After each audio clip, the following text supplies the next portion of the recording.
This is New Day Northwest. Welcome back. If you live in Seattle, you know I-5 runs right through the middle of our beloved city. While convenient, it's not always the best thing to look at, and it does divide our city. So one group wants to put a lid on top of the freeway in downtown Seattle to create more green space and housing. John Feit from Lid I-5 joins me now. Okay, tell me about this mission. Yeah, well, there are a lot of freeway lids throughout the country. And in fact, in Seattle, we're good at letting this freeway park. They're the lids that are being built over the 520 bridge as we speak. And downtown Seattle has a topography and a situation which makes lidding easy. It has very high walls and the freeway is depressed. So covering over it and reconnecting downtown Seattle with its surrounding neighborhoods is a really great idea. I mean, it sounds incredible, but it's hard for me to visualize. And luckily, I think we have some renderings to show. Tell us what we're seeing here. Where is this? This is I-5 looking north at Madison Street towards the central downtown and the central core. So First Hill's on the right, downtown is on the left. Got it.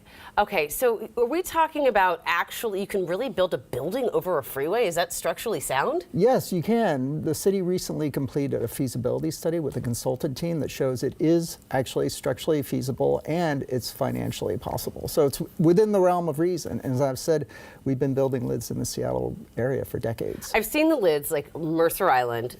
They're beautiful, but literally they're little more than decoration, right? They're just, you know, mostly just shrubs and pretty plants. I'm looking at actual apartment buildings here?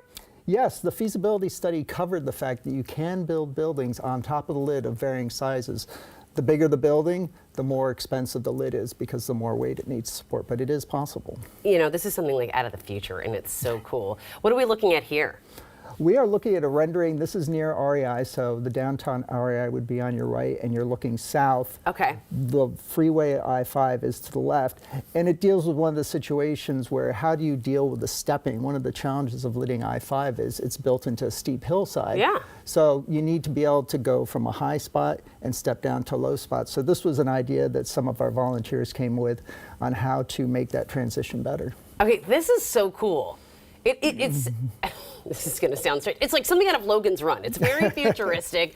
I'm really excited to see this. How much, though, would something like this cost? Well, that's the good news. The feasibility study looked at a variety of scenarios from just a park, which is the least expensive, to high-rise buildings, which is the most expensive. And it really falls within the range of our other civic improvement projects, such as the addition to the Convention Center, Waterfront Seattle, the 520 bridge rebuilding. So it's not extraordinary, and it fits, depending on which option's chosen, well within those dollars that have been spent on historic and recent improvements to the city of Seattle. I know, like, awarding contracts to certain people gets kind of tricky, but would there be the opportunity for investors to come in and build these big high-rises? I mean, how do you even sell land that's on top of a freeway? Well, it wouldn't be sold most likely.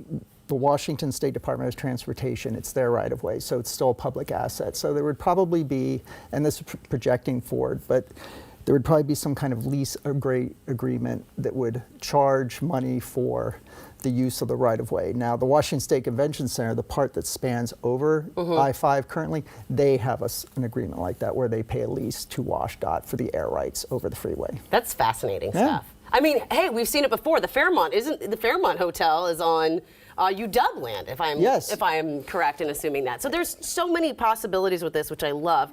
Have any other big American cities done this to the scale that we're looking at with any success? Yes, in fact, Washington, D.C. has a lid that's almost all private development on it that is probably complete by now. It's been a couple of years since I've looked at that particular project.